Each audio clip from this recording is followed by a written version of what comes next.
Colorado families. This week on Community Chat, Hagen Nares, PLC, truck wreck and brain injury lawyers, is speaking with Balthazar Villanueva, owner of Relentless Spirit Fitness and Nutrition.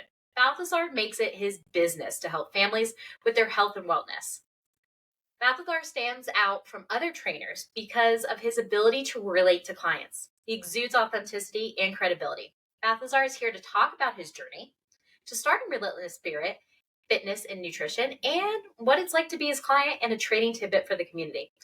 I'm so excited to have you here. I call you a friend. I'm so glad to know you. Thank you so much, Balthazar, for being on our podcast today. Thank you for having me. I'm super excited, and I'm ready to get into it. So, Well, fantastic. And I wanted to talk to you because you really stand out from other trainers because of your background, your journey to getting here. And I wanted you to share that because that is why you exude authenticity and credibility, that you truly care about people, their wellness and their fitness. So we'd love to hear about your journey in getting here. absolutely. So, I'm going to be 40 this year. I have been in fitness for a better part of a little over 30 years. I started off with martial arts, and I grew up loving it. My sister, my family, they all like to tease me about wanting to be a Ninja Turtle when I was a child. So I've always been into martial arts in that sense. I was born in the 80s, grew up in the 90s, idolizing movies like Rocky 3 and Top Gun and Fight Club as I got into high school. And I just always saw these physiques of these males in there, thinking, was like, wow, I want to look like that one day. And but never really taking it seriously. When I was younger and everything, I was constantly teaching martial arts. I had became an instructor at 13. It was a great opportunity for me. I was teaching anyone from 5 years old, and then by the time I was 17, I was teaching fully grown adults. I was teaching kids classes, adult classes, and it was truly my passion just to work with people. And I was hooked ever since I was little. The moment that I stepped into the school, I had known that's what I had wanted to do for a living. And so I did. I went to college here in Denver for a long time. I had moved away for a brief moment, came back, rejoined the school, and just picked up from there like nothing like I missed a heartbeat or anything.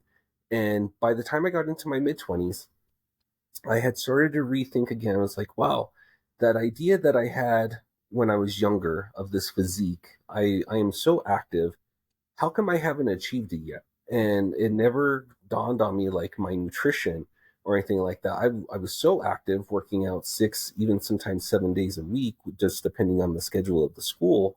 I was burning so many calories from doing conditioning and cardio and all of that. I had never thought that my nutrition had anything to play a role in my aesthetic look.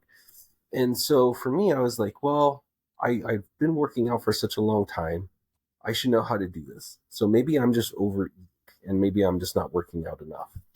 And so it kind of went spiraling that way. One with social influence in that way too, like watching music videos at the time and just seeing again, thinking back to like Fight Club and seeing Brad Pitt at this really low body fat percentage. I'm like, wow, I want to look like that. Like he's got all kinds of muscle and all of that. And I think I can do that too. Same thing with Rocky, looking at Sylvester Stallone and not even knowing what he had to put himself through in order to achieve that physique. It wasn't until probably like 5 years ago that I actually found out what he was doing. And he was essentially living off of black coffee in the morning and like eating 3 egg whites. Mhm. And so I was just like, wow, I had no idea like he was eating so very little in order to achieve that. And so for myself going through it, my body was already taking damage from doing martial arts as a living. And Mhm. like I said, doing anywhere from 6 to 7 days a week without rest was already taking a toll. But then me going to the gym, jumping on the cardio machines, thinking that it was, I wasn't doing something right and I needed to do more, led me to overtraining in that sense. But then I wasn't eating enough. So little by little, I saw my muscle mass that I grew over time in martial arts kind of like go away. even with me still doing body weight exercises and everything, and I just couldn't figure it out. Several months down the road, I'm like weighing my body again, and I'm seeing that my body fat percentage is actually increasing, my muscle mass is decreasing, and I'm just like, wow, what am I doing wrong? And so I start looking at all these charts. I look at body mass index, and I see how, am I healthy? Like, what's going on with me? And eventually it just kind of led me spiraling down a really dark path in my life for the next year or so of, again, just like not, taking care of my body. My relationship with my girlfriend at the time, with my family at the time, was deteriorating, and I was just in a really, really bad spot. So I had to eventually stop teaching martial arts. Broke off all of my relationships essentially. Luckily, my mom and that were still around me to help kind of guide me back. But I really had to stop training for a long time to kind of get my head right. And so, luckily, about 6 months down the road, I met my new girlfriend, who eventually became my wife. Really supported me and stuff. And I eventually went back to the gym, started working out very lightly, but just going back to cardio because that's all I knew was like, well, this is, I if I can control it, I should be fine. So I get on there and I'm doing my cardio, still trying to figure out like what am I doing wrong. And you build up this mindset, right? Of like, well, the only type of working out I really know is cardio, and never thought that I need to do resistance training or some type of weight training in order to actually build muscle. I had always just thought I could do it with body weight exercises. Lo and behold, though, by doing too much of that, I noticed that my body wasn't building, but it was in that catabolic state of breaking itself down, never repairing itself. And so I was in this mode of like, I'm gonna figure this out. Like I'm gonna slowly start to change my mindset. And that was the hard part, is going from like wanting to do nothing but cardio to slowly wanting to start doing some type of resistance training. And so I started to slowly make that mind shift. And, at times my wife would be like, well, you look pretty good. Like, you should be happy with it. And I was like, yeah, but I have this fat around me and it's not going away. And I was like, there has to be a way in order for me to do this without losing weight, without going back to that dark place that I was in. And she was just like, well, you talk about it all the time. Just do it already. And me being me, I was like, all right, I will. I'll figure it out. And so from about 28 to about 38, roughly, I started my 10-year path of achieving what I had set out to do. Following fitness influencers, buying magazines, doing all the wrong stuff essentially. And like that's kind of like what goes on nowadays, is that it's even worse now, obviously going back to when I was trying to figure out everything, is that you have YouTube, Facebook, Instagram, TikTok.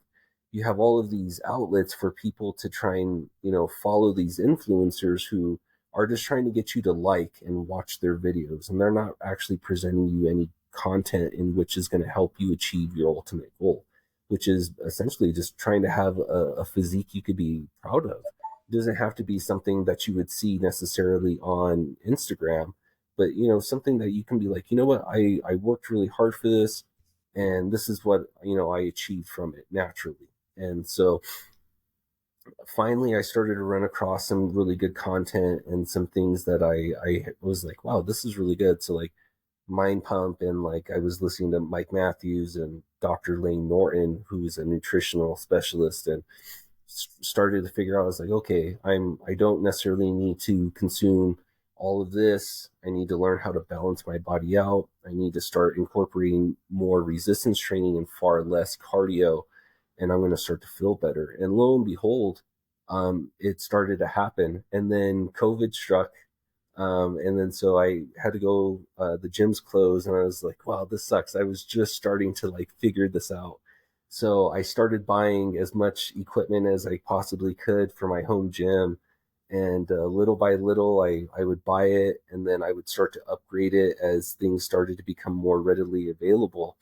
And I just think I really started to find the joy in doing resistance training. And at the same time, I was learning how to. I had learned how to cook already, but how to make things healthier and enjoy the foods that I really liked without giving them up.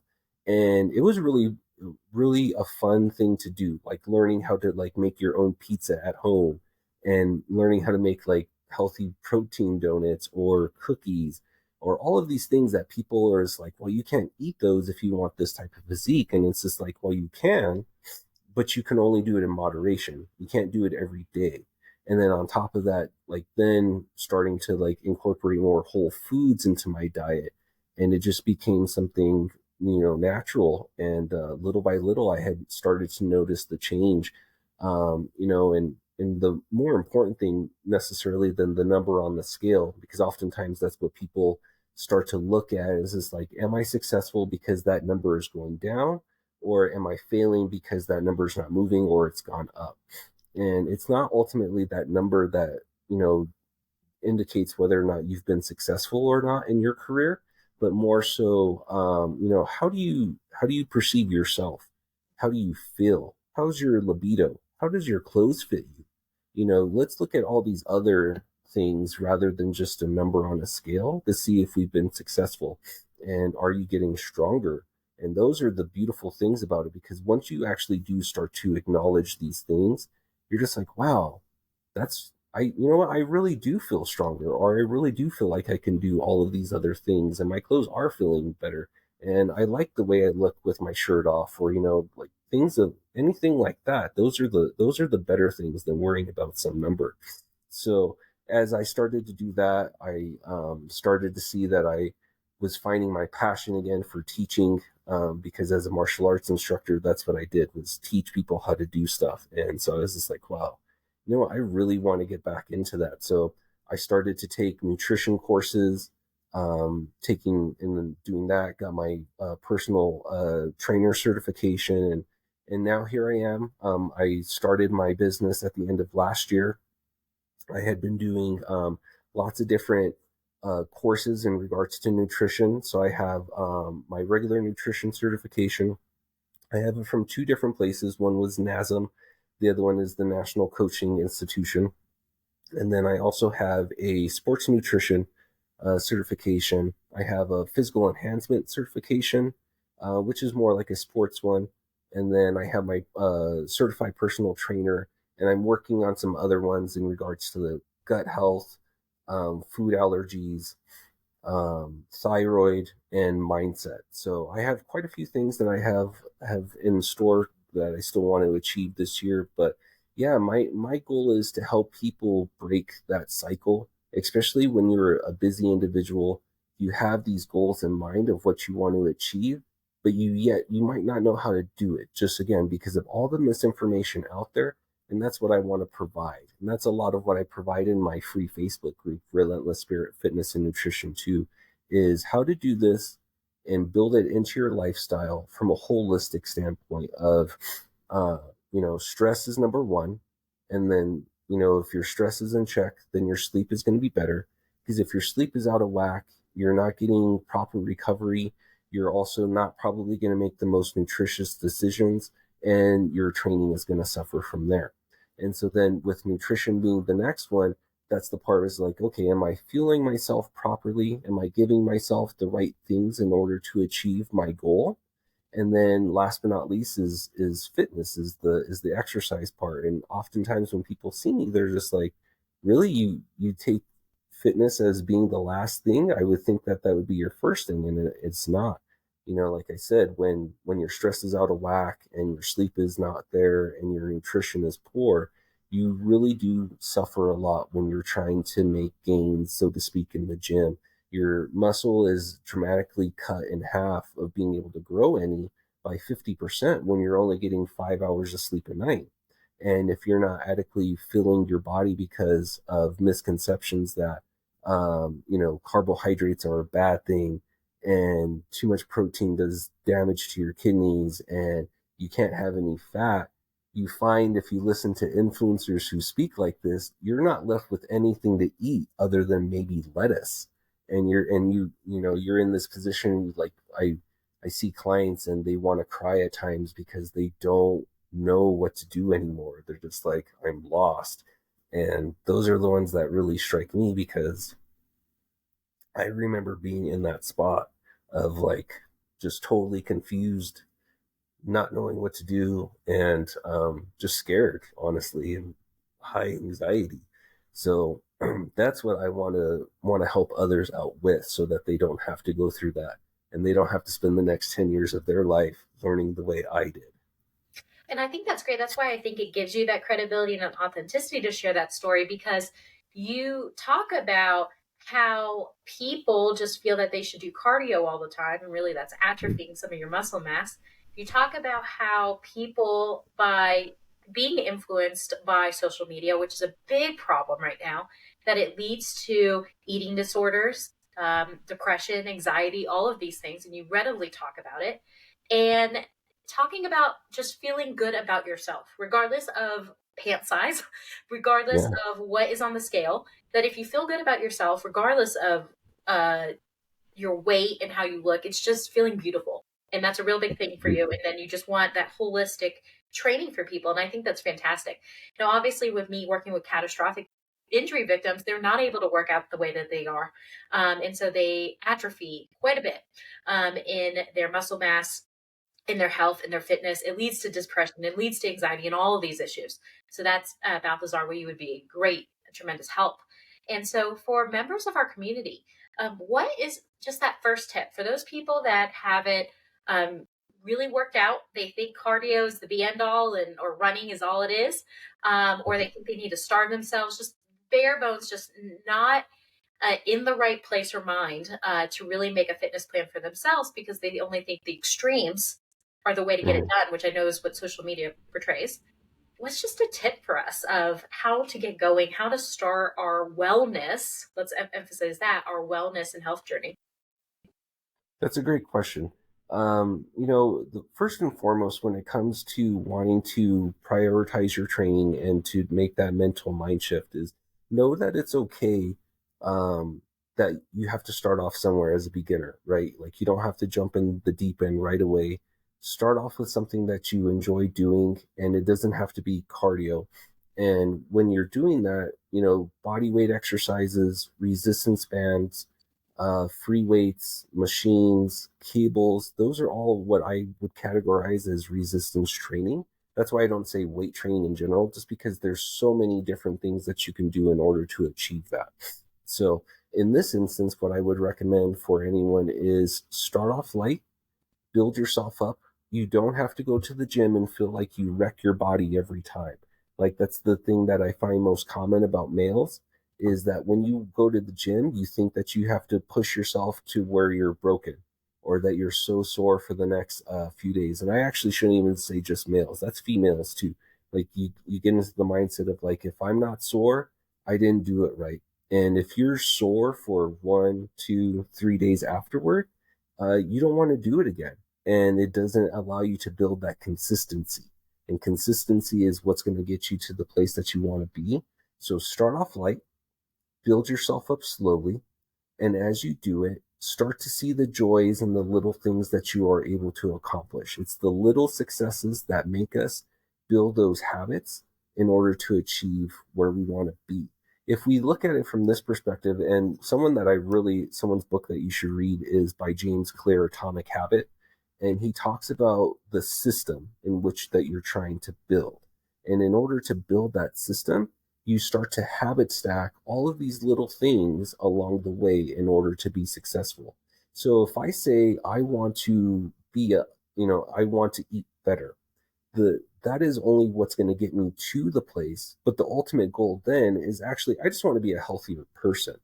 So in order to be a healthier person, I'm going to start by eating better. And by doing that, I'm going to say the first thing I'm going to do is I'm going to cut out processed sugar. I'm not going to eat added sugar into things. I'm still going to have sugar like apples, or, if it's naturally occurring, but I'm going to do this instead.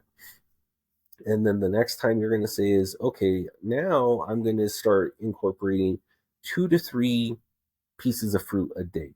And then I'm just going to start to habit stack all of these little things up until I now start to have a more nutritious, balanced diet. And that's the same thing that when you go to the gym. even if it's for 1 minute, if I can spend 1 minute a day grabbing a resistance band, doing some exercises and say, that's enough for me today, that's beautiful. You're already on the right track. Because if you start doing that 1 minute a day for the next several days, you're going to say, well, I'm already here. Why don't I just stay longer and do some more exercises? And then from there, you start to build yourself up. And before you know it, you have a nice routine for yourself going. You're now in the gym more times than you thought you were going to be, and that you're going to be successful. And then as you start to get better, the biggest thing that I can say, and I'll give several tips here just because I like to give them, is like less is more when it comes to doing your training. And everyone, again, thinks that you have to be in the gym, every day of the week in order to do that. But you burn out, and then it's hard to stay consistent at that point. So if you want to be consistent, start off with 1 day, move to 2 days, and then 3 days max of, I would recommend for most people, of being in the gym. And those other days, do more active things outside. You don't have to be like a hamster on a wheel on that treadmill all the time, on the Stairmaster, on the elliptical. You don't have to be on these machines in order to achieve your goal. Go for walks. One of the things I love to do in the summertime with my wife is we love to go walking. When we first got together and we had our kids, like we would walk all over the city, and it was super fun. It gave us a chance to talk, to connect. We didn't have to worry about like screens in our face or anything like that, and it was just super fun. And then if you have pets, take the pets out for a walk, play with your kids. You would be surprised how many more calories you burn in a day just by doing non-exercise activities, and more enjoyment that you'll have, and the things that you accomplish, like cleaning your house. Like, you would be surprised that an hour of cleaning your house would burn more calories on a Sunday than it would be you in the gym on that Stairmaster for an hour or two. Like, you're going to burn way more, you're going to feel more accomplished, and you're still going to have more energy to do things. So that would be my biggest tip right there, is start off slow, build up, don't overdo it, and find other ways besides just cardio in order to achieve that weight loss. And if you feel like you haven't done enough, like I preach anywhere from 10 to 12,000 steps a day is adequate enough in order to achieve your cardio goal. Because if you think about it, 10 to 12,000 steps is 5 to 6 miles. If you've walked 5 or 6 miles or done that much work, like, that's quite a bit. Like, you don't have to go jump on a Stairmaster and do extra from there. If you want to, go for it, but don't feel like you have to. Spend that time building your muscle, learning how to enjoy it more. You'll find more, you'll be happier by just doing more resistance training, seeing the improvements in your strength and your muscle gain versus just running on a treadmill. Well, that's fantastic tips. Thank you so much. And like I said, why I appreciate you so much is you focus on the wellness, number one, and then the fitness second, and just those tidbits of, feeling good about yourself, feeling like you're beautiful. All of those things are more important because the mind is number one. And once you're in the right mindset, then you'll be able to accomplish all these other goals that you have. And so I think that's fantastic. If people want to connect with you, learn more about wellness, learn more about fitness, what's the best way to connect with you? Yeah. So I have a Facebook group on a Facebook, obviously. Relentless Spirit Fitness and Nutrition. It's a completely free group. I teach you everything that I know and that I've learned over my years of experience for free. And for anyone who, needs that extra motivation or that support from a coach, I can do that too. But if you think that this is something that you can do just with the right knowledge, join my group. I'm more than happy to have you in there. I share free recipes weekly. I do trainings. I do live trainings every Saturday in regards to like corrective exercise and body weight, resistance band. I've done cooking ones as well. So I try to do as much well-rounded knowledge when it comes to your overall health as I possibly can. And again, I'll teach you for free. You just join the group, and I'm happy to share all of my information that I have with you. Well, that's fantastic. And we'll include all links to that in the show notes. So thank you, Balthazar, for everything. We really appreciate having you on the podcast today. Absolutely. Thank you.